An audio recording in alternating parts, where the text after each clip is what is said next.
ಎಲ್ರಿಗೂ ನಮಸ್ಕಾರ. ಈಗಾಗಲೇ ಸುಮಾರು 4 ಗಂಟೆ ಸತತವಾಗಿ ತಾವೆಲ್ಲ ಅಭಿಮಾನದಿಂದ ಪ್ರೀತಿಯಿಂದ ಇಲ್ಲೆಲ್ಲ ಕೂತಿದ್ದೀರಾ. ವೇದಿಕೆ ಮೇಲೆ ಇರತಕ್ಕಂಥ ಎಲ್ಲ ನಮ್ಮ ನಾಯಕರುಗಳಿಗೆ ಮತ್ತು ಗಣ್ಯ ವ್ಯಕ್ತಿಗಳಿಗೆ ಬಹುಶಃ ನಾನೇ ಹೇಳೋದು, ಇಲ್ಲಿ ಈ ಗಣ್ಯ ವ್ಯಕ್ತಿಗಳಿಗಿಂತ ನಿಜವಾದ ಗಣ್ಯ ವ್ಯಕ್ತಿಗಳು ನೀವೇ ಅಂತ ಹೇಳ್ತೀನಿ. ಯಾಕೆಂದ್ರೆ ಒಂದು ಚುನಾವಣೆ ಅಂದ್ರೆ ಒಂದು ಯುದ್ಧ ಇದ್ದಾಗೆ ಅನ್ಸುತ್ತೆ. ಇದು ನಾನು ಬಯಸೋದು ಇದು ಧರ್ಮದ ಯುದ್ಧ ಆಗಲಿ ಅಂತ ಬಯಸ್ತೇನೆ. ಸಂಸ್ಕಾರದ ಯುದ್ಧ, ಧರ್ಮದ ಯುದ್ಧ ಮತ್ತು ಇದು ಒಂದು ಎಲ್ಲರನ್ನು ಕಣ್ತೆರೆಸುವಂತಹ ಯುದ್ಧವಾಗಲಿ ಅಂತ ನನ್ನ ಮನಸ್ಸು. ಏಕೆಂದ್ರೆ ಇದುವರೆಗೆ ನಾನು ಹೃದ್ರೋಗ ಕ್ಷೇತ್ರದಲ್ಲಿ ಸುದೀರ್ಘ ಕಾಲ ಕಳೆದು ಒಂದು ಇಡೀ ದಕ್ಷಿಣ ಏಷ್ಯಾದಲ್ಲೇ ಅತಿ ದೊಡ್ಡ ಒಂದು ಹೃದ್ರೋಗ ಸಮಸ್ಯೆಯನ್ನಾಗಿ ನಾವು ಬೆಳೆಸಿದ್ದೇವೆ. ಅಂದ್ರೆ ಒಂದು ಸರ್ಕಾರಿ ವ್ಯವಸ್ಥೆಯಲ್ಲಿ ಒಂದು ಖಾಸಗಿ ಪಂಚತಾರ ವ್ಯವಸ್ಥೆಯನ್ನ ತರುವಂಥದ್ದು ನಿಜವಾಗ್ಲೂ ಬಹಳ ಕಷ್ಟ. ಆದರೂ ಕೂಡ ನನಗೊಂದು ಕನಸಿತ್ತು, ನನಗೇನಾದ್ರೂ ಒಂದು ಈ ಜವಾಬ್ದಾರಿ ಸಿಕ್ಕಿದ್ರೆ ಈ ರಾಜ್ಯಕ್ಕೆ ಈ ರಾಷ್ಟ್ರಕ್ಕೆ ಒಂದು ಸರ್ಕಾರಿ ಸ್ವಾಯತ್ತ ಸಂಸ್ಥೆಯನ್ನ ನಾವು ಪಂಚತಾರ ಖಾಸಗಿ ಆಸ್ಪತ್ರೆಯನ್ನಾಗಿ ತೋರಿಸ್ಬೇಕು ಅನ್ನೋ ಕನಸಿತ್ತು. ಅದು ಸಂಪೂರ್ಣವಾಗಿ ಯಶಸ್ವಿಯಾಗಿದೆ. ಶ್ರೀಮಂತರಿಗೆ ಖಾಸಗಿ ಆಸ್ಪತ್ರೆಯಲ್ಲಿ ಸಿಗತಕ್ಕಂಥ ಶ್ರೀಮಂತಿಗೆ ಚಿಕಿತ್ಸೆ, ಬಡ ರೋಗಿಗಳಿಗೆ ಚಿಕಿತ್ಸೆ, ಬಡ ರೋಗಿಗಳಿಗೆ ಆ ರೀತಿ ಚಿಕಿತ್ಸೆ ಆಗಬೇಕು ಅನ್ನುವ ಕನಸಿತ್ತು.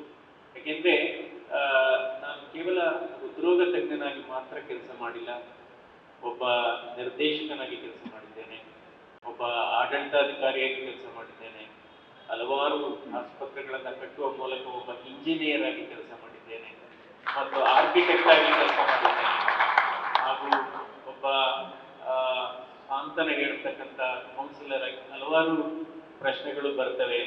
ಡಾಕ್ಟರ್ ಮಂಜುನಾಥ್ ಅವರು ಯಾಕೆ ರಾಜಕೀಯಕ್ಕೆ ಬಂದರು, ಕೆಲವರೆಲ್ಲ ಅಂದ್ರೆ ನಮ್ಮ ಮೇಲೆ ತುಂಬಾ ಪ್ರೀತಿ ಇದ್ದಂಥವ್ರು, ತುಂಬಾ ಅಭಿಮಾನ ಇದ್ದಂಥವ್ರು ಅದು ಹೇಳ್ತಾರೆ. ಡಾಕ್ಟ್ರು ಏನಕ್ಕೆ ರಾಜಕೀಯ ಬೇಕಿತ್ತು ಹಾಗೆ ಹೀಗೆ ಅಂತ ಹೇಳ್ತಾರೆ. ಅವರು ಅವರ ಅರ್ಥದಲ್ಲಿ ಅವರು ಸರಿ ಇರ್ಬೋದು. ಅಂದ್ರೆ ಈಗ ನಾವು ಇಲ್ಲಿ ಈ ಕ್ಷೇತ್ರದಲ್ಲಿ ತಂದಂತ ಕ್ರಾಂತಿಕಾರಿ ಬದಲಾವಣೆಗಳು ಇದು ರಾಷ್ಟ್ರ ಮಟ್ಟದಲ್ಲಿ ಯಾಕೆ ತರಬಾರದು? ಅದಕ್ಕೆ ಒಂದು ಭೂಮಿಕೆ ಬೇಕು, ಅದಕ್ಕೆ ಒಂದು ವೇದಿಕೆ ಬೇಕು. ಈಗಾಗಲೇ ನರೇಂದ್ರ ಮೋದಿ ಅವರ ಸರ್ಕಾರದಲ್ಲಿ ತಜ್ಞರುಗಳಿಗೆ, ಸಾಧಕರುಗಳಿಗೆ ಹೆಚ್ಚು ಹೆಚ್ಚು ಪ್ರೋತ್ಸಾಹವನ್ನು ಕೊಡ್ತಕ್ಕಂಥ ಒಂದು ಕಾರ್ಯಕ್ರಮ ನಡೀತಾ ಇದೆ. ಈಗ ಹಲವಾರು ತಜ್ಞರಿಗೆ ಅವರು ಅವಕಾಶ ಮಾಡಿಕೊಟ್ಟಿದ್ದಾರೆ ಅವರ ಸೇವೆ ಮಾಡಲಿಕ್ಕೆ. ಅದಕ್ಕೋಸ್ಕರ ನಾನು ಇವತ್ತು ಬಿಜೆಪಿ ಮತ್ತು JDS ಮೈತ್ರಿ ಅಭ್ಯರ್ಥಿಯಾಗಿ ತಮ್ಮೆಲ್ಲರ ಮುಂದೆ ಬರ್ತಾ ಇದ್ದೇವೆ. ಸೊ ತಮ್ಮೆಲ್ಲರ ಆಶೀರ್ವಾದ, ಪ್ರೀತಿ, ಅಭಿಮಾನ ನಮ್ಮೆಲ್ಲೆಲ್ಲ ಇರಲಿ. ಯಾಕೆಂದ್ರೆ ಇವತ್ತು ದೇಶದಲ್ಲಿ ಈಗ ಹೇಳ್ತೇವೆ 65% ಸಾವುಗಳು ಇವತ್ತು ಜೀವನ ಶೈಲಿ ಆಧಾರಿತ ಕಾಯಿಲೆಗಳಿಂದ ಆಗ್ತಾ ಇದೆ. 13% ಇವತ್ತು ಚೆನ್ನಾಗಿದ್ದವರು ಇವತ್ತು ಅಪಘಾತದಲ್ಲಿ ಸಾವನ್ನಪ್ತಾ ಇದ್ದಾರೆ. ಇವೆಲ್ಲ ಇವತ್ತು ಆಯುಷ್ಮಾನ್ ಭಾರತ್ ಯೋಜನೆ ಇರ್ಬೋದು, ಅದರಲ್ಲೂ ಕೂಡ ಹಲವಾರು ನ್ಯೂನತೆ ಇದೆ, ಅದನ್ನು ಕೂಡ ಸರಿಪಡಿಸಬೇಕಾಗಿದೆ. ಅಂದ್ರೆ ನಮ್ಮ ನೋವು ನಮಗೆ ಗೊತ್ತಾದ್ರೆ ನಾವು ಜೀವಂತವಾಗಿದ್ದೇವೆ ಅಂತ ಅರ್ಥ. ಮತ್ತೆ ಬೇರೆಯವರ ನೋವು ಗೊತ್ತಾದ್ರೆ ನಾವು ಮನುಷ್ಯರಾಗಿದ್ದೇವೆ ಅಂತ ಅರ್ಥ. ಯಾವಾಗಲೂ ಅಷ್ಟೇ ಕೇವಲ ಸಂದೇಶಗಳು, ಉಪದೇಶಗಳು ಪ್ರಯೋಜನ ಆಗೋದಿಲ್ಲ. ನಾವು ಎಷ್ಟು ಓದಿದ್ದೇವೆ ಅನ್ನೋದು ಮುಖ್ಯವಲ್ಲ, ಎಷ್ಟು ಪದಕಗಳನ್ನು ಗಳಿಸಿದ್ದೇವೆ ಅನ್ನೋದು ಮುಖ್ಯವಲ್ಲ.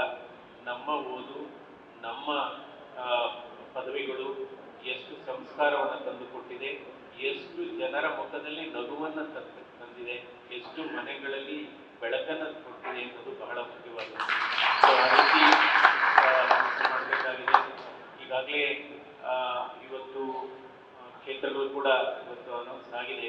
ಹೀಗಾಗಿ ಅಂದ್ರೆ ಯಾವುದೇ ನನ್ನ ಅನಿಸಿಕೆ ಏನಪ್ಪಾ ಅಂದ್ರೆ ಇದು ಚುನಾವಣೆ ಅಂದ್ರೆ ಹಲವಾರು ವಿಚಾರಗಳು ಬರುತ್ತೆ.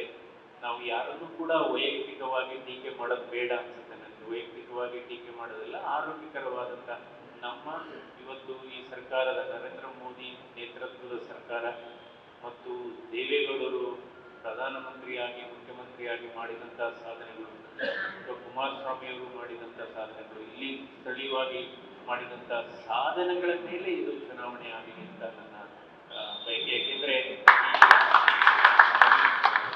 ಏನಾಗುತ್ತೆ, ಈ ಟೀಕೆಗಳು ಈ ಮಾಧ್ಯಮಕ್ಕೆ ಆಹಾರ ಕೊಡುತ್ತೆ ಅಷ್ಟೇ. ಇದು ವಾಟ್ಸಾಪ್ ಯೂನಿವರ್ಸಿಟಿ ಅಂತ ಇದೆ, ಯಾರು ಬೇಕಾದ್ರೆ ಏನ್ ಬೇಕಾದ್ರೂ ಮಾತಾಡ್ಬೋದು, ಏನು ಸುಳ್ಳಿನ ಕಂತೆಗಳು, ಸುಳ್ಳಿನ ಹೊಳೆಯನ್ನೇ ಕೂಡ ನೋಡಿ. ನಮ್ಮ ಸಮಾಜದಲ್ಲಿ ಇವತ್ತು ಸತ್ಯಕ್ಕೆ ಸಾಕ್ಷಿ ಕೇಳುವಂತ ಕಾಲ, ಸತ್ಯಕ್ಕೆ ಸಾಕ್ಷಿ ಕೇಳುವಂತ ಕಾಲಘಟ್ಟದಲ್ಲಿ ಇದ್ದೇವೆ ನಾವು.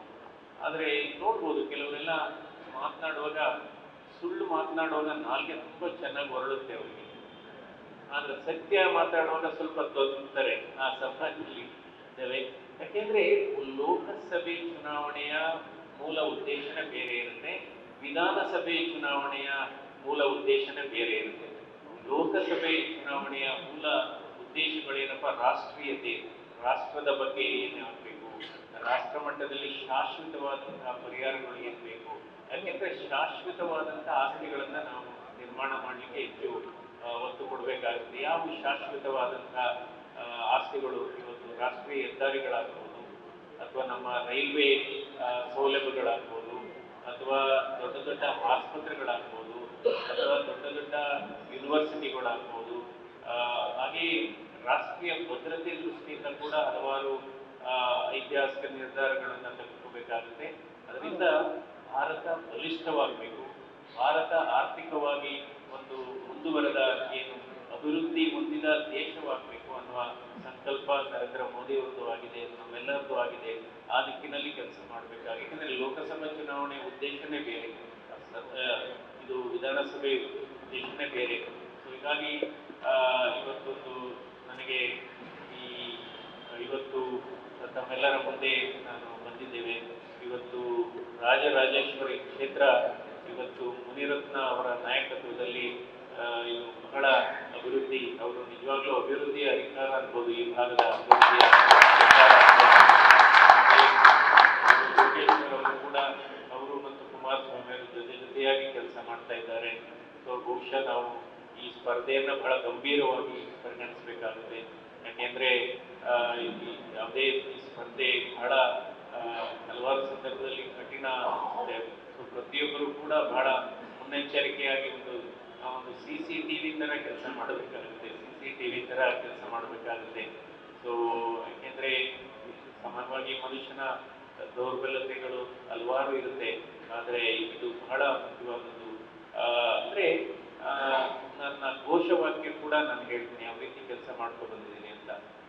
ನನ್ನ 3 ಘೋಷವಾಕ್ಯಗಳನ್ನು ನಾನೇ ಹುಟ್ಟುಹಾಕಿ ಇವತ್ತು ನನ್ನ ಅವಧಿಯಲ್ಲಿ 75 ಲಕ್ಷ ಜನರಿಗೆ ನಾವು ಚಿಕಿತ್ಸೆಯನ್ನು ಕೊಟ್ಟಿದ್ದೇವೆ, 8 ಲಕ್ಷ ಜನರಿಗೆ ಆಪರೇಷನ್ ಮಾಡಿದ್ದೇವೆ.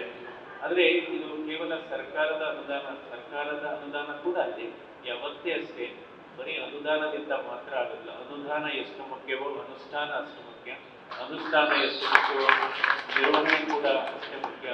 ನಾವು ನಿಜವಾಗ್ಲೂ ನಮ್ಮ 3 ಘೋಷವಾಕ್ಯಗಳು ಬಹಳ ಮುಖ್ಯ. ಯಾವುದೇ ಒಂದು ವ್ಯವಸ್ಥೆ ಆಗ್ಬೋದು, ಆರೋಗ್ಯ ಕ್ಷೇತ್ರ ಅಂತಾನೆ ಇಲ್ಲ, ಯಾವುದೇ ಕ್ಷೇತ್ರ ಆಗ್ಬೋದು, ಮಾನವೀಯತೆಗೆ ಮೊದಲ ಆದ್ಯತೆ ಇರಬೇಕಾಗುತ್ತೆ. ಅಂದ್ರೆ ಮೊದಲನೇದು ಏನಪ್ಪಾ ಅಂದ್ರೆ ನಾನು ಅಳವಡಿಸಿಕೊಂಡಂತಹ ಘೋಷವಾಕ್ಯಗಳು ಅದು ಕೇವಲ ಘೋಷವಾಕ್ಯಗಳೆಲ್ಲ, ಕಾರ್ಯರೂಪಕ್ಕೆ ತಂದಂತಹ ಈ ಘೋಷವಾಕ್ಯಗಳು ಯಾವ್ದಪ್ಪ ಅಂದ್ರೆ ಚಿಕಿತ್ಸೆ ಮೊದಲು, ಹಣ ಪಾವತಿ ನಂತರ. ಎರಡನೇದು ಕಡತಕ್ಕಿಂತ ಪ್ರಾಣಗಳು ಮುಖ್ಯ, ಲೈಫ್ ಇಸ್ ಮೋರ್ ಇಂಪಾರ್ಟೆಂಟ್ ಅಂತ ಫೈಲ್ ಅಂತ ಹೇಳ್ತೀವಿ ಅದು. ಮೂರನೇದು ಮಾನವೀಯತೆಗೆ ಮೊದಲ ಆದ್ಯತೆ. ಈ ಘೋಷವಾಕ್ಯ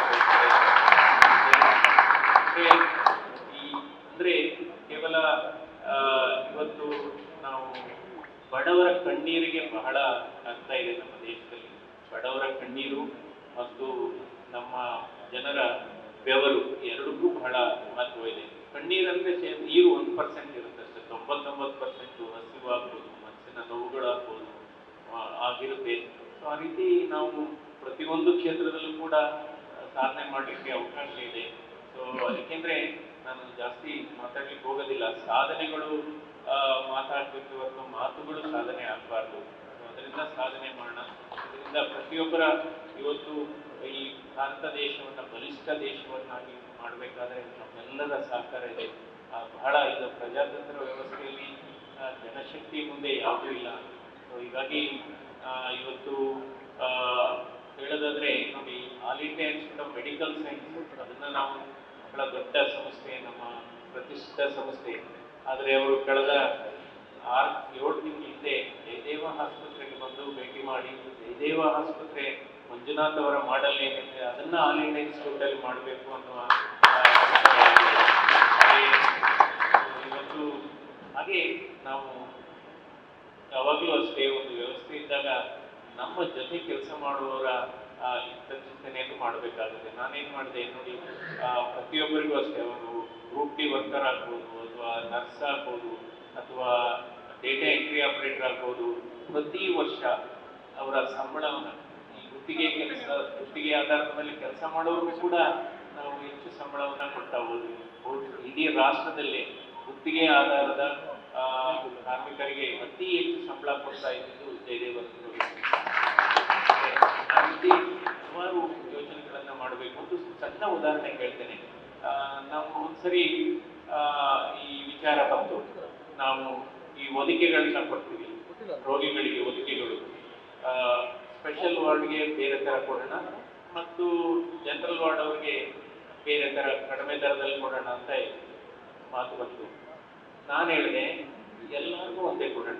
ಸ್ಪೆಷಲ್ ವಾರ್ಡಲ್ಲಿ ಯಾವ ರೀತಿ ನೀವು ಬೆಡ್ಸು, ಬೆಡ್ಶೀಟ್ಸು, ಬ್ಲಾಂಕೆಟ್ಸ್ ಕೊಡ್ತೀರಾ, ಅಲ್ಲೇ ಅವ್ರಿಗೂ ಅದೇ ಕೊಡೋಣ ಅಂತ. ಇಲ್ಲ ನಮ್ಮ ಇವರೆಲ್ಲ ಕತ್ಕೊಂಡು ಹೋಗ್ಬಿಡ್ತಾರೆ ಯಾರು ಜನರಲ್ ವಾರ್ಡಲ್ಲಿ. ನಾನು ಹೇಳಿದೆ, ಕತ್ಕೊಂಡು ಹೋಗೋದು ಯಾವಾಗ ಬರುತ್ತೆ? ಕೊಟ್ಟ ಮೇಲೆ ತಾನೆ, ಫಸ್ಟ್ ಕೊಟ್ಟು ನೋಡೋಣ. ಕೊಟ್ವಿ, ಏನೂ ಇಲ್ಲ. ಪ್ರೈವೇಟ್ ವಾರ್ಡರಿಗೆ ಏನು ಕೊಟ್ವಿ, ಜನರಲ್ ವಾರ್ಡ್ ಅವ್ರಿಗೂ ಅದೇ ಕೊಟ್ವಿ. ಸೊ ಅದರಿಂದ ನಾವು ಸಕಾರಾತ್ಮಕವಾಗಿ ಕೆಲಸ ಮಾಡಬೇಕಾಗುತ್ತೆ. ನಂತರ ಯಾವಾಗಲೂ ಅಷ್ಟೇ ಎಲ್ಲ ಬೇರೆಯವರ ಸಲಹೆಗಳನ್ನ ತಗೋಬೇಕು. ಪ್ರತಿಯೊಬ್ಬ ಸಮಾಜದಲ್ಲಿ ಪ್ರತಿಯೊಬ್ಬರನ್ನು ಗೌರವಿಸಬೇಕು. ಅವರು ಕೆಳಮಟ್ಟದವರು, ನಾವು ಪಕ್ಷಾತೀತ, ನಮ್ಮ ಪ್ರೀತಿ ವಿಶ್ವಾಸ ಪ್ರತಿಯೊಬ್ಬರಿಗೂ ಕೂಡ ನಾವು ಕೊಡಬೇಕಾಗುತ್ತೆ. ಸೊ ಇದರಲ್ಲಿ ಯಾವುದೇ ವೈರತ್ವ ಇರಬಾರ್ದು ಅಂತ. ಅಂದರೆ ನಾನು ರಾಜಕೀಯಕ್ಕೆ ಬಂದಿದ್ರು ಕೂಡ ನಾನು ರಾಜಕೀಯವನ್ನು ಮಾಡುವಂಥದ್ದಲ್ಲ. ರಾಜಕೀಯಕ್ಕೆ ಬಂದಿದ್ರು ಕೂಡ ರಾಜಕೀಯ ಮಾಡದೇನೆ ಒಂದು ಸಾಧನೆಯ ರೂಪದಲ್ಲಿ ಇದನ್ನು ತೆಗೆದುಕೊಳ್ತೇನೆ. ಸೊ ತಮ್ಮೆಲ್ಲರ ಆಶೀರ್ವಾದ ಇರಲಿ. ಯಾಕೆಂದರೆ ನೀವೇ ಸಿಪಾಯಿಗಳು, ಈ ಯುದ್ಧದಲ್ಲಿ ನೀವೇ ಸಿಪಾಯಿಗಳು. ಸೊ ಎಲ್ಲ ತಮ್ಮ ಮೇಲೆ ಎಲ್ಲ ಜವಾಬ್ದಾರಿ ಇದೆ. ಹೀಗಾಗಿ ತಮ್ಮೆಲ್ಲರಿಗೂ ಮತ್ತೊಮ್ಮೆ ನಮಸ್ಕಾರಗಳು. ಇನ್ನೊಂದು ವಿಚಾರ ಹೇಳ್ಬಿಡ್ತೀನಿ. ಈಗ ನಮಗೆಲ್ಲ BPL ಕಾರ್ಡ್ ಎಲ್ಲ ಇದೆ. BPL ಕಾರ್ಡ್ ಇದ್ರೆ ಅವ್ರಿಗೆ ಉಚಿತವಾಗಿ ಕೆಲವೆಲ್ಲ ಸೌಲಭ್ಯಗಳು ಸಿಗುತ್ತೆ. ಎಷ್ಟು ಸಾರಿ BPL ಕಾರ್ಡ್ ಏನಾಗುತ್ತೆ, ಅಳಿಸೋಗಿರುತ್ತೆ, ಅಥವಾ ಇನ್ಶಿಯಲ್ ತಪ್ಪಾಗಿರುತ್ತೆ, ಅಥವಾ ಕಳೆದೋಗಿರುತ್ತೆ ಮನೆ ಶಿಫ್ಟ್ ಮಾಡುವಾಗ. ಸೊ ಇಂಥವ್ರಿಗೆ ಯಾವ ರೀತಿ ಚಿಕಿತ್ಸೆ ಕೊಡ್ತಕ್ಕಂಥದ್ದು? ಯಾಕೆಂದ್ರೆ ನೀವು ಯಾವುದೇ ಆಧಾರ ಇಲ್ಲದೆ ಕೊಟ್ಟರೆ ಏನಾಗುತ್ತೆ, ನಿಮ್ಮ ಮೇಲೆ ಯಾವ್ದು ಲೆಕ್ಕ ಪರಿಶೋಧಕರು, ನಿಮ್ಮ ಮೇಲೆ ಲೆಕ್ಕಾಧಿಕಾರಿಗಳು ನಿಮ್ಮ ಮೇಲೆ ಅಬ್ಜೆಕ್ಷನ್ ಹಾಕ್ಬೋದು. ಅದಕ್ಕೆ ನಾನು 2007ರಲ್ಲಿ ಒಂದು ಕಾನೂನನ್ನು ತಂದೆ. ಯಾವ ರೋಗಿಗಳಿಗೆ BPL ಕಾರ್ಡ್ ಇರೋದಿಲ್ಲ, ಅದು ನಿಜವಾಗ್ಲೂ ಕಡುಬಡವರು, ಅವರನ್ನ ರಿಯಾಯಿತಿ ಚಿಕಿತ್ಸೆಗೆ ಅಥವಾ ಉಚಿತ ಚಿಕಿತ್ಸೆಗೆ ಗುರುತಿಸುವಂತ ಒಂದು ಕಾನೂನನ್ನ ಯಾವ ರೀತಿ ತಂದ್ವಿ ಅಂದ್ರೆ, ಬಡವರನ್ನ ರಿಯಾಯಿತಿ ಚಿಕಿತ್ಸೆಗೆ ಕಣ್ಣಿನಿಂದ ಗುರುತಿಸುವಂಥದ್ದು. ಅದು ಬಹಳ ಮುಖ್ಯವಾಗಿದೆ. ನನ್ನ ಅರ್ಥದಲ್ಲಿ ಇವತ್ತು ನಮ್ಮ ದೇಶದಲ್ಲಿ 30% ಶ್ರೀಮಂತರ ಹತ್ರ BPL ಕಾರ್ಡ್ ಇದೆ. BPL ಕಾರ್ಡ್ ಇದೆ.